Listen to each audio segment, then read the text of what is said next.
सबसे पहले आज कारगिल विजय दिवस के उपलक्ष्य में 24 वर्ष कारगिल युद्ध के पश्चात आज पूरे हुए। सबसे पहले मैं इस हिंदुस्तान के भारतीय सेना के तीन ही दलों के जाबाज शूरवीर योद्धाओं को, जिन्होंने अपने प्राणों से इस हिंदुस्तान की भूमि को सुरक्षित रखा और कारगिल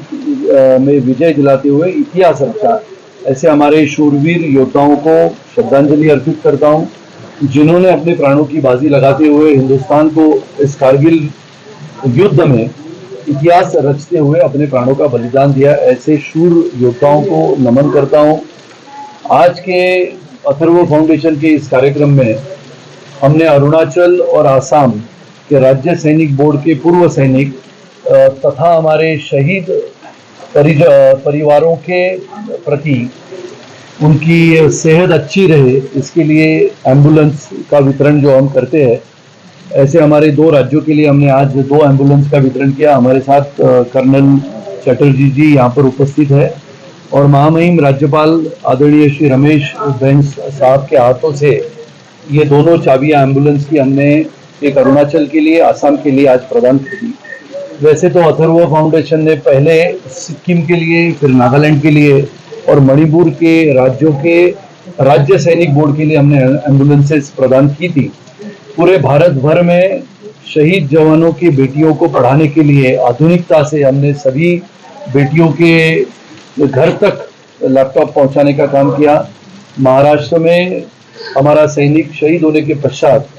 उसको अनुदान के प्रति उनके परिवार को 8.5 लाख रुपए मिलते थे,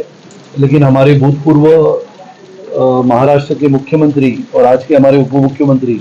सम्माननीय देवेंद्र जी के नेतृत्व में हमने उस 8.5 लाख रुपए के अनुदान को हमने करीबन 1 करोड़ रुपए तक कर दिया था। ऐसे अलग अलग कार्यक्रमों के माध्यम से अथर्व फाउंडेशन इस देश में देश की सेवा करने वाले हमारे जवानों के प्रति सच्ची श्रद्धा और सम्मान रखने के कार्यक्रम करते हैं और उसका उद्देश्य यही है कि जो क्षमतावान देशभक्त देशप्रेमी नागरिक है, उन्होंने भी हमारे देश का इतिहास, जो गौरवशाली परंपरागत इतिहास है, सभी युद्ध में भारतीय सेना के जवानों ने अपने पराक्रम से इतिहास रचा है। ऐसे हमारे भारत के सेना के प्रति, तीन ही दलों की सेना के प्रति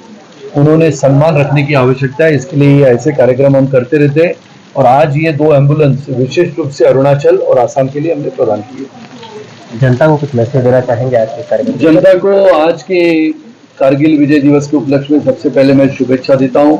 आज की आधुनिक पीढ़ी को, युवाओं को और युवतियों को कारगिल का युद्ध उन्होंने पढ़ना चाहिए। उसके पुस्तक में जो इतिहास है उसको पढ़ के अपने देश का जो इतिहास है, कारगिल का युद्ध का इतिहास है, 24 वर्ष पहले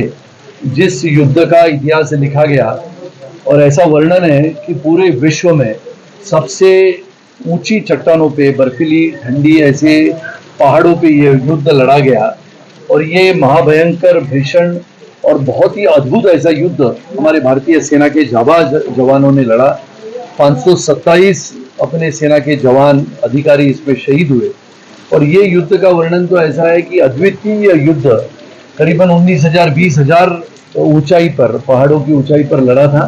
और ऐसे हमारे जाबाज शूरवीर जवानों का इतिहास हमारे आज की आधुनिक पीढ़ी ने सोचना चाहिए, पढ़ना चाहिए। और आदरणीय प्रधानमंत्री श्री नरेंद्र मोदी जी का भी मैं अभिनंदन करता हूं कि जिन्होंने आधुनिकता से बढ़ते हुए हमारी देश की रक्षा और रक्षा विभाग को जिस आधुनिकता से बढ़ाने का प्रयास किया है, इसके लिए आज हमारी भारतीय सेना गौरवान्वित महसूस करती है।